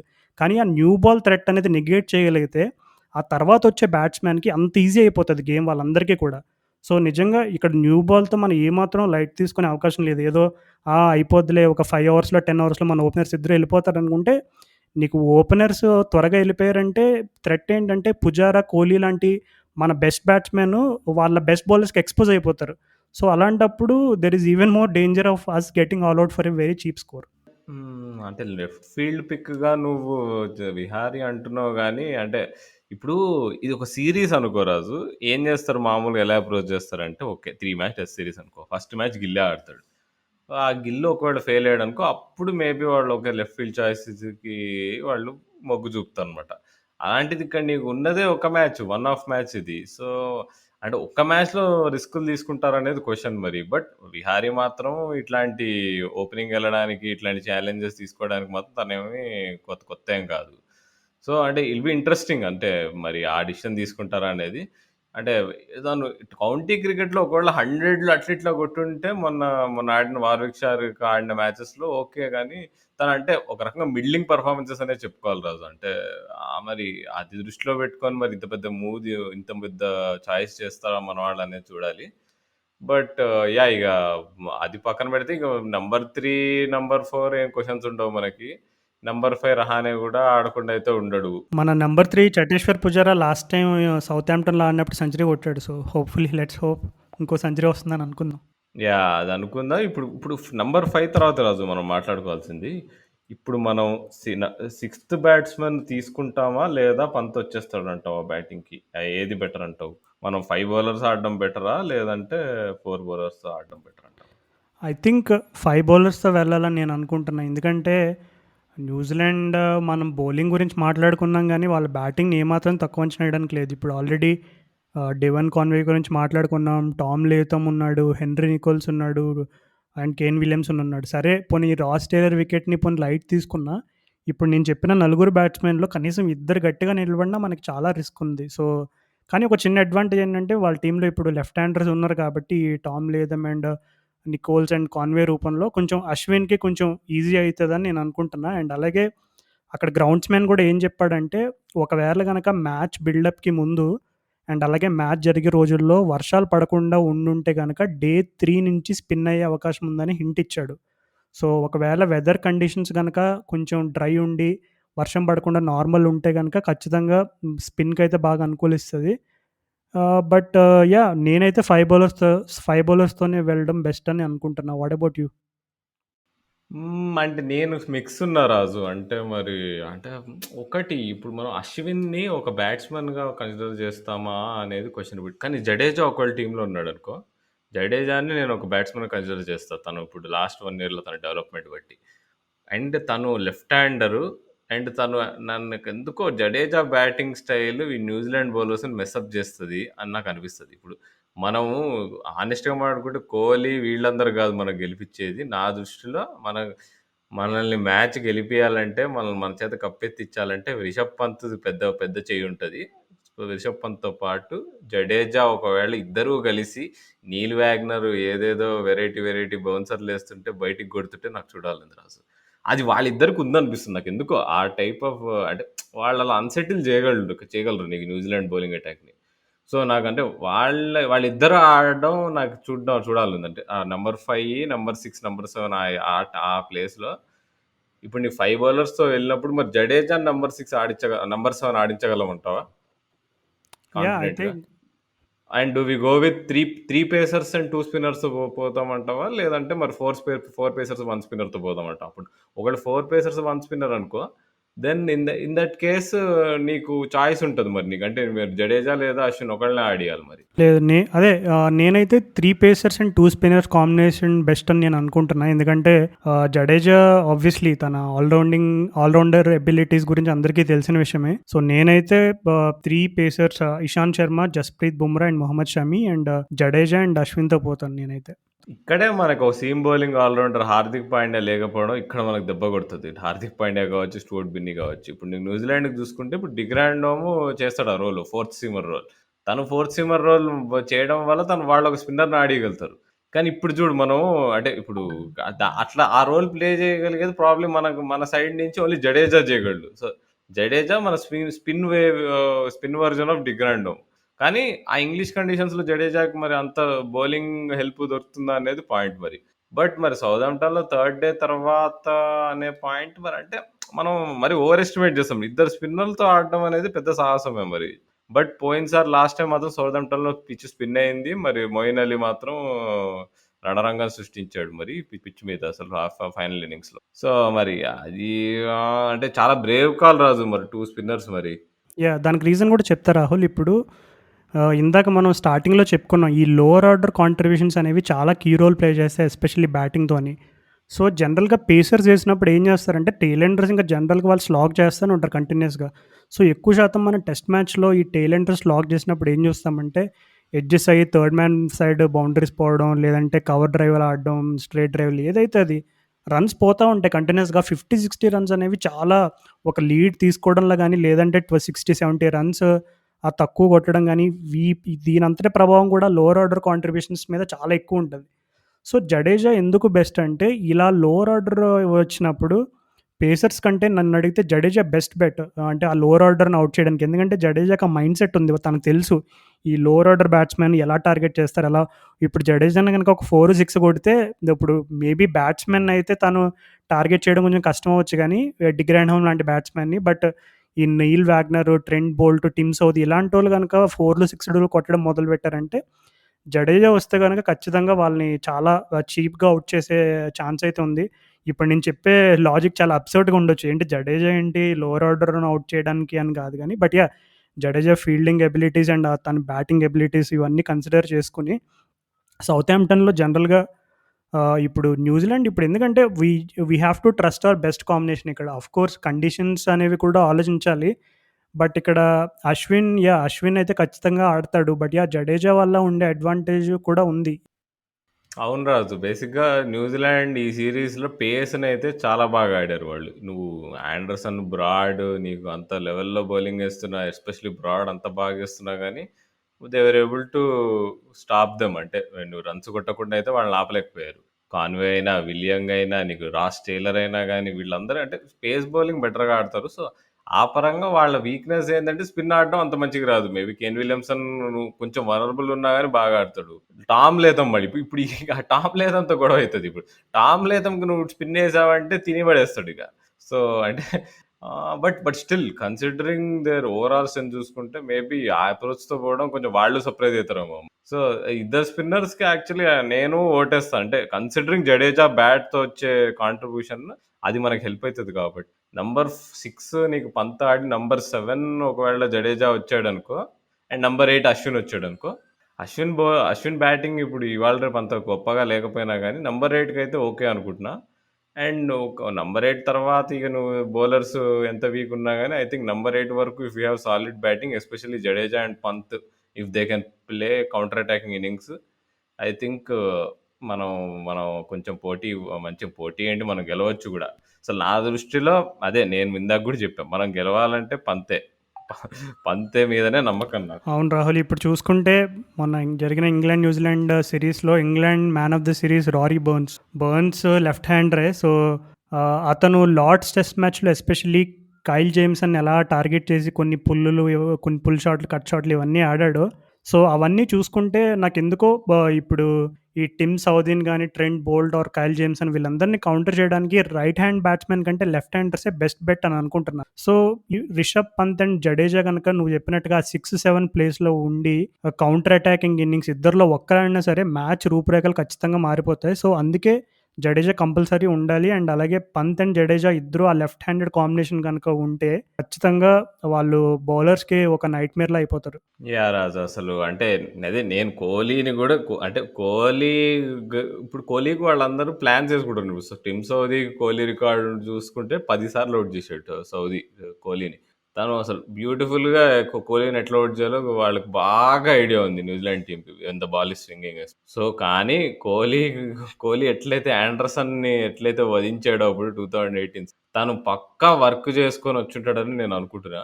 ఒకవేళ కోహ్లీ నిలబడి నీకు 2 ఇన్నింగ్స్‌లో, ఒక ఇన్నింగ్స్‌లో తను ఒక 50, ఒక 80 ప్లస్ స్కోర్ చేసి ఒక సెంచరీ కొట్టి, పంత్, జడేజా కింద నీకు ఇంపార్టెంట్ రన్స్ కొట్టి ఒకవేళ ముందుకు తీసుకెళ్లారనుకో మనల్ని మాత్రం ఆపలేరు. అంటే ఒక్కసారి నువ్వు న్యూజిలాండ్ బౌలింగ్ అటాక్‌ని నువ్వు కౌంటర్ అటాక్ చేస్తే వాళ్ళు అంత బాగా రెస్పాండ్ అయితారనేది అంటే నాకు డౌటే. వాళ్ళు అంటే కౌంటర్ అటాక్‌ని వాళ్ళు ఎదుర్కోగలరా అని. ఎందుకంటే వాళ్ళకంతా ఇప్పుడు ఇంగ్లాండ్ సీరీస్ కూడా స్మూత్ సేలింగ్ ఉండే. వాళ్ళకి హోమ్‌లో ఆడిన సీరీస్‌లలో కూడా వాళ్ళకి స్ట్రాంగ్ ఛాలెంజ్ ఏం పడలేదు వాళ్ళ బౌలింగ్ అటాక్‌కి. సో, ఆ కౌంటర్ అటాకింగ్, ఆ దమ్ము, ఆ జబురా చూపిచ్చి ఆడితే మనోళ్ళు పక్కా, పక్కా మనమైతే గెలుస్తాం రాజు. అది అది ఇప్పుడు ఓపెనర్స్ ఎంత తోపున్నా, ఎంత ఎంత బాగా ఆడదామని ట్రై చేసినా అదంతా కాదు. సో, అక్కడ మన గేమ్. నంబర్ 5, నంబర్ 6, నంబర్ 7 అక్కడ మన 100% గేమ్. ఒప్పుకుంటారు Rahul. Number 5, number 6 and number 7 are going to be very crucial. మరి బౌలింగ్ మరి బౌలింగ్ ఎవరు ఆడిస్తారు? మన 3 పేసర్స్ సింపుల్ ఎవరుంటారంటావు? షమి, ఇషాంత్ అండ్ బుమ్రా. మరి మన సిరాజ్ మరి తను అంటే ఇప్పుడు ముగ్గురులో చూసుకుంటే ముగ్గురు out and out swing bowlers కాదు. అంటే ఇప్పుడు వాళ్ళ ముగ్గురులో ఎవరు స్వింగ్ ఎక్కువ వేస్తారంటే ఇషాంత్ శర్మ అనొచ్చు ఇప్పుడు. తను ఇంగ్లాండ్‌కి వెళ్ళి ఇప్పుడు స్వింగ్ బౌలింగ్ బాగా నేర్చుకున్నాడు కానీ. అంటే మరి సిరాజ్‌కి అన్యాయం చేసినట్టు అవుతదంటావా? తను ఎస్పెషల్ అంత బాగా వేస్తున్నాడు. సిరాజ్ని తీసుకోవడం కొంచెం రిస్క్ అనే చెప్పొచ్చు. ఎందుకంటే అప్పుడు ఇందాక చెప్పినట్టు మనకి ఎస్పెషల్లీ ఇంగ్లాండ్ కండిషన్స్లో ఈ లోవర్ ఆర్డర్ కాంట్రిబ్యూషన్స్ అండ్ అలాగే జడేజా లాంటి ఆల్రౌండర్ ప్లేయర్ ఉండడం వల్ల అది టీమ్ బ్యాలెన్స్ని ఎంత ఇంపాక్ట్ చేస్తుంది అనేది మనం ఆల్రెడీ డిస్కస్ చేసుకున్నాం. సో ఆ కారణంగా సిరాజ్ని పక్కన పెడుతున్నాను తప్ప అతని స్కిల్ ఆర్ అతని వేరే విషయాలు అయితే కాదు. సో ఈ టెస్ట్ మ్యాచ్ కంటే maybe England test match England సిరీస్లో ఖచ్చితంగా సిరాజ్కి ఛాన్స్ వస్తుందని నేను అనుకుంటున్నా. బట్ ఇది ఫైనల్ ఒకే ఒక్క మ్యాచ్. సో ఛాన్స్ తీసుకోవడానికి ఏమాత్రం అవకాశం లేదు. So just back your best 2 spinners and best 3 pacers. నాకు బౌలింగ్ పరంగా అయితే నాకు పూర్తి నమ్మకం ఇషాంత్ శర్మ మీద ఉంది రాజు. తను బ్యూటిఫుల్‌గా ఎయగలడు నాకు తెలిసి. తను అంటే ఎట్లా ఎయాలి ఇంగ్లీష్ కండిషన్స్‌లో అని తనకు బాగా ఐడియా ఉంటది. కౌంటీ క్రికెట్ బాగా ఆడాడు తను. ప్యూర్ స్వింగ్ కూడా ఎయగలడు తను. అది బేసిక్‌గా భువనేశ్వర్ కుమార్ ఉంటే అసలు మనం వేరే బలం ఉండేది మనకి టీమ్‌గా ఒకవేళ భువీ ఫుల్ ఫిట్ ఉండి, ఫుల్ ఫామ్‌లో ఉండుంటే. కానీ ఆ swing bowler role Ishant Sharma చేయగలడు. ఎస్పెషల్లీ నీకు టామ్ లేథమ్, డెవన్ కాన్వే ఇద్దరిని లెఫ్ట్ హ్యాండర్స్‌కి ఇషాంత్ శర్మ చాలా బాగా వేస్తాడు బౌలింగ్. సో వాళ్ళిద్దరిని ఒకవేళ పీకేసాడనుకో ఇషాంత్ శర్మ, వాళ్ళిద్దరిలో ఒకళ్ళనైనా ఈజీగా at least. So, I think especially Tom లేథమ్‌ని ఔట్ జేయడం ఇంపార్టెంట్ రాదు. ఎందుకంటే ఒకవేళ టామ్ లేథమ్ సర్వైవ్ అయ్యాడనుకో న్యూ బాల్ స్పెల్, నీకు ఇషాంత్ శర్మ స్పెల్ సర్వైవ్ అయ్యి నీకు మిడిల్ ఆర్డర్ అంటే నీకు కొంచెం మిడిల్ ఓవర్స్‌కి వచ్చాడనుకో 20 ఓవర్స్ వరకు ఆడాడనుకో, తను ఈజీగా ఆడేస్తాడు స్పిన్‌ని. ఎస్పెషల్లీ ఇండియా కండిషన్స్‌లో మేబీ కొంచెం నీకు అశ్విన్ జడేజా వీళ్ళు ఏదో ఒకటి చేసి ఔట్ చేస్తారు గానీ బ్యాట్స్‌మెన్‌లని. నీకు England conditions are not complete spin conditions. So, ఒకవేళ తను ఉన్నాడనుకో 20 ఓవర్స్ తర్వాత చాలా డేంజరస్ రాజు. అంటే తను బాగా స్వీప్ ఆడడం గాని, ఏదైనా గాని. సో, అప్పుడు స్పిన్నర్స్ మన ఇద్దరు స్పిన్నర్‌లు పిక్ చేసినప్పుడు వాళ్ళు ఇనెఫెక్టివ్ అయిపోతారు. సో, మన 2 స్పిన్నర్ ప్లాన్ బాగా పనిచేయాలంటే లేథమ్ మాత్రం should not play beginning. So, Ishant శర్మదే పెద్ద రెస్పాన్సిబిలిటీ న్యూ బాల్‌తో వాళ్ళిద్దరిని ఔట్ చేయడం. అవును రాహుల్, ఇన్ని చెప్పుకున్నాం గానీ స్లిప్ క్యాచింగ్ గురించి అసలు మాట్లాడుకోలేదు. నన్నడిగితే ఈ ఫైనల్‌లో ఎవరైతే స్లిప్ క్యాచ్‌లు బాగా పడతారో వాళ్ళే గెలుస్తారని అనిపిస్తుంది. న్యూజిలాండ్ అయితే వాళ్ళకి స్లిప్ క్యాచింగ్‌లో I think almost 91% success rate ఉంది రీసెంట్‌గా. సో, ఐ థింక్ ఇంగ్లాండ్ అయితే 76 ఉంది. ఇండియాది I think somewhere in the 80s అనుకుంటా. I'm not sure. సో, చూద్దాం. అంటే బౌలింగ్ ఎంత బాగా ఏసినా సరే స్లిప్ క్యాచింగ్‌లో మాత్రం మనోళ్ళు ఏదైనా తప్పులు చేస్తే గనక చాలా ప్రైస్ పే చేయాల్సి ఉంటది. దానికి బెస్ట్ ఎగ్జాంపుల్ మన ఇంగ్లాండ్ సిరీస్‌లోనే. ఇంగ్లాండ్ స్లిప్ క్యాచెస్‌లో జో రూట్ అండ్ అలాగే వేరే వాళ్ళు క్యాచెస్ డ్రాప్ చేసినప్పుడు New Zealand batsmen especially Will Young ఇలాంటి వాళ్ళు ఎలా ఆడారో మనం ఆల్రెడీ చూసాము. సో, క్యాచెస్ ఏమాత్రం డ్రాప్ చేయడానికి అవకాశం లేదు. అండ్ నువ్వు చెప్పినట్టుగా Ishant Sharma is our best bet అంటే స్వింగ్ బౌలింగ్ పరంగా. అండ్ అతను ఎప్పుడైతే last I think 2 years back అనుకుంటా ససెక్స్‌తో తను ఆడాడు. అంటే కౌంటీ ఛాంపియన్‌షిప్ అండ్ అలాగే కొన్ని వన్ డే గేమ్స్ కూడా ఆడాడు జేసన్ గిల్లెస్పీ కింద. సో, ఐ థింక్ తను ఇప్పుడు ప్రెజెంట్ అతను రైట్ హ్యాండర్స్‌కి బాగా ఇన్ స్వింగర్ చేస్తాడు. అండ్ అదే లెఫ్ట్ హ్యాండర్స్‌కి అవుట్ స్వింగర్స్ కూడా అవుతాయి. కానీ New Zealand opening combination Conway and లేథమ్‌కి మన వాళ్ళు రౌండ్ ద వికెట్ వచ్చి టార్గెట్ చేస్తే మంచి రిజల్ట్స్ వస్తాయని అనుకుంటున్నా. Compare to over the wicket. ఎందుకంటే లేథమ్‌ని బ్రాడ్ ఎలా టార్గెట్ చేసాడో చూసాము రౌండ్ ద వికెట్ వచ్చి. అండ్ అలాగే Devon Conway inside edge weakness గురించి మాట్లాడుకున్నాం. సో, ఈ రెండిటిని కూడా బాగా ఎక్స్‌ప్లాయిట్ చేయాలంటే ఎస్పెషల్లీ మన పేసర్స్ రౌండ్ ద వికెట్ నుంచి టార్గెట్ చేస్తారని నేను అనుకుంటున్నా. సో, ఈ రోజుల్లో అనాలిసిస్ అవన్నీ కూడా అందరికీ దొరుకుతున్నాయి. సో, మన వాళ్ళు ఆల్రెడీ న్యూజిలాండ్ టెస్ట్ సిరీస్ బాగా దగ్గర నుండి చూసుంటారు. అండ్ అలాగే కంప్లీట్ అనాలిసిస్ అండ్ స్ట్రాటజీ కూడా పెట్టుకొని ఉండుంటారు. సో, లెట్స్ సీ మనోళ్ళు మరి ప్లాన్స్ చేసుకున్నవి మరి ఎలా ఎగ్జిక్యూట్ చేయగలుగుతారో మనం చూడాలి. ఓకే రాజు. అయితే ఇండియన్ 11 నీట్‌గా రాసుకున్నాం మనం. సో, న్యూజిలాండ్ ప్రాబబుల్ 11 ఏముంటదంటావు? యాహ్! సింపుల్. అప్పుడు Tom Latham and Devon Conway open చేస్తారు. అండ్ అలాగే నంబర్ 3లో కేన్ విలియమ్సన్ వచ్చేస్తాడు. So, and number 4 Ross Taylor ఉంటాడు. అండ్ అలాగే number 5 Henry Nicholls. So, number 6 కొంచెం క్వెషన్ మార్క్ ఉండొచ్చు. అంటే ఇప్పుడు కొలిన్ డిగ్రాండ్‌ను ఆడిస్తారా? లేదు వాళ్ళు వేరే డారెల్ మిచెల్‌ని ఆడించే అవకాశం అయితే లేదు. బట్ ఇంకా బ్యాటింగ్ డెప్త్ కోసం ఎవరినైనా ప్రిఫర్ చేస్తారేమో చూడాలి. బట్ ప్రస్తుతానికైతే డిగ్రాండ్‌హౌమ్‌ని పెట్టొచ్చంటావా టీమ్‌లో నంబర్ 6లో? వేరే ఎవరైనా ఉన్నారా? Number 6 yeah! సారీ. వాట్లింగ్ ఆడతాడు 6 Raju. Watling and number number 6 7 Watling ఆడతాడు. నంబర్ 7 అదే తను డిగ్రాండ్‌హోమ్ ఆడగలడు. కానీ అదే ఎందుకో ఫిట్‌నెస్ పరంగా ఒకవేళ తక్కువున్నాడనిపిస్తే మేబీ డారెన్ యాహ్! మిచెల్‌ని సో, ఆడిస్తారు. Number 8 Kyle Jamieson and 9 Southee and 10 వచ్చేసి ట్రెంట్ బోల్ట్ అండ్ ఇంకా తర్వాత మరి మిజాజ్ పటేల్‌ని ఆడిస్తారని అనుకుంటున్నాను నేనైతే. So, yeah! నీల్ వాగ్నర్‌కి మరి ప్లేస్ లేనట్టేగా అయితే. యాహ్! అది అంటే మరి అది కూడా చాలా పెద్ద రిస్క్ మరి రాజు. వాళ్ళు అంటే అంత అంటే నీల్ వాగ్నర్ పడిన కష్టాలు అంటే తను ఎంతైతే టీమ్ కోసం ఆడతాడో, తను పెట్టే ఎఫర్ట్ ఎవరు పెట్టరు వరల్డ్ క్రికెట్‌లో. తను ఎంత అసలు 15, 16, 17 ఓవర్ స్పెల్ కూడా ఏస్తాడు తను. ఫుల్లు ఫోర్స్‌తో. ఫుల్లు అంటే నువ్వు ఏమాత్రం ఎంత ఆయాసపడినా గాని ఇంకా ఇంకా బాగా బౌలింగ్ ఏస్తున్నట్టు అనిపిస్తది. మరి అట్లాంటి స్పిరిట్ ఉన్న క్రికెటర్‌ని ఎట్లా డ్రాప్ చేయగలుగుతారు ఇంత పెద్ద మ్యాచ్‌కి? మరి అదే వాళ్ళకి పెద్ద క్వెషన్ అయిపోతది ఇప్పుడు మరి. అంటే ఇప్పుడు బ్యాటింగ్ డెప్త్‌నయితే వాళ్ళు అంటే సాక్రిఫైస్ చేయలేరు. Because Indian bowling is very good. అది వాళ్ళకి తెలుసు. మరి నీల్ వాగ్నర్ లేకుండా దిగగలుగుతారా? లేదంటే మరి నీకు బోల్ట్‌ని డ్రాప్ చేస్తారా? అంత సాహసం చేస్తారా? చెయ్యరు. అంటే మరి అది కొంచెం ఒక రకంగా నీల్ వాగ్నర్‌కి అన్‌ఫెయిర్ రాజు. తనని టీమ్‌లోంచి తనకి స్పాట్ యాహ్! కానీ లేకపోవడం. ఇప్పుడు ఇవి గనక మామూలు కొంచెం బౌన్సీ కండిషన్స్ అయితే నీల్ వాగ్నర్ తీసేయడం అన్‌ఫెయిర్ అని ఒప్పుకుంటాను. బట్ ఇప్పుడున్న కండిషన్స్‌లో నాకు తెలిసి ఇంకా అన్‌ఫార్చునేట్‌లీ నీల్ వాగ్నర్ అయితే మిస్ అవ్వాల్సిందే. ఎందుకంటే ఒక స్పిన్నర్‌నయితే ఖచ్చితంగా తీసుకోవాలి వాళ్ళు. ఎందుకంటే సౌతాంప్టన్‌లో స్పిన్ జరిగే అవకాశాలున్నాయి పుష్కలంగా అని వార్తలొస్తున్నాయి. సో, వాళ్ళు స్పిన్నర్ లేకుండా మ్యాచ్‌లో దిగితే గనక చాలా పెద్ద రిస్క్ తీసుకున్నట్టే.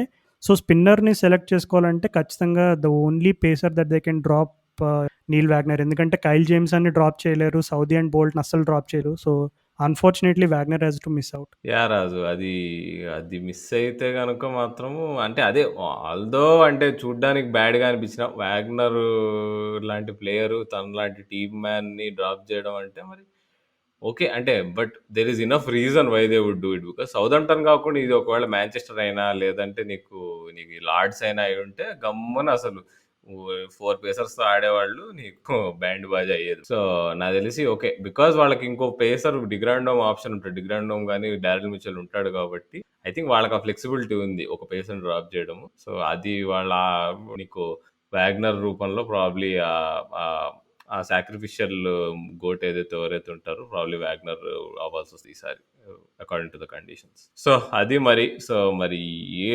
నాకైతే అసలు మామూలు ఎక్స్పెక్టేషన్స్ లేదు రాజు. అసలు 5 days రిజల్ట్ రాకపోతే ఒకవేళ వర్షం పడింది అనుకో 5 daysలో దానికి యాక్చువల్గా ఈ world test championship final regulations ప్రకారం ఒక ఎక్స్ట్రా డే కూడా అలాట్ చేస్తారట. ఒకవేళ నీకు ఓవర్స్ లాస్ అయ్యి ఒకవేళ రిజల్ట్ వచ్చే ఛాన్స్ ఉందంటే పక్కా మనకు 6th dayకి వెళ్తుంది. మనకు మ్యాచ్ 6th dayకి వెళ్తుంది. మనకి రిజల్ట్ రాకుండా ఉండడం అనేది చాలా తక్కువ ఛాన్సెస్ అనుకుంటున్నా. ఎందుకంటే ఇంగ్లాండ్‌లో ఈ మధ్య మ్యాచెస్ వర్షానికి తప్పితే రిజల్ట్ రాకుండా అయితే ఏమి ఉండట్లే. సో, ఐయామ్ వెరీ ఎక్సైటెడ్ రాజు అసలు ఈ మ్యాచ్ నీకు 2 కంట్రీస్ కంప్లీట్‌లీ డిఫరెంట్. ఇండియాలో ఏమో నీకు 1.4 బిలియన్ పీపుల్ ఉంటాం మనము. సో, న్యూజిలాండ్‌లో 40 లక్షల మంది కూడా ఉండరు గట్టిగా. సో, అక్కడ గొర్రెలే ఎక్కువుంటాయి. అదేంటి మనుషుల కంటే. నీకు హైదరాబాద్‌లోనే 1,00,00,000 మందుంటారు. అట్లాంటిది హైదరాబాద్‌లో సగం పాపులేషన్ కంటే తక్కువున్నారు న్యూజిలాండ్ దేశంలో. అట్లాంటి టీమ్‌ని, అట్లాంటి కంట్రీ నుంచి వాళ్ళు ఏం చేశారో ఏమో గానీ, నీకింత డెప్త్‌తో ఒక సూపర్బ్ కన్సిస్టెంట్ క్రికెట్ టీమ్ తయారు చేశారు అక్రాస్ ఆల్ 3 ఫార్మాట్స్. సో, మరి ఇప్పుడు వరల్డ్ కప్ ఫైనల్ 2019లో ఏం జరిగిందో అందరికీ తెలుసు. మరి వాళ్ళకి మళ్ళీ హార్ట్ బ్రేక్ అవుతుందా? లేదంటే మనం కాంప్రహెన్సివ్‌గా కొడతామని. నా దృష్టిలో మనం కొడితే వాళ్ళని కాంప్రహెన్సివ్‌గా కొట్టాలి. ఒకవేళ మ్యాచ్ క్లోజ్ అయిందనుకో అంటే ఒక రకంగా మనం గెలిచినా నాకు హ్యాపీనెస్ ఉంటుంది గానీ, న్యూజిలాండ్ వాళ్ళు క్లోజ్‌గా వచ్చి మ్యాచ్ ఓడిపోయారనుకో, నేను ఖచ్చితంగా బాధపడతా. నన్నడిగితే ఇండియా విజయావకాశాలు 3 విషయాలపైన ఆధారపడి ఉంటాయి రాహుల్.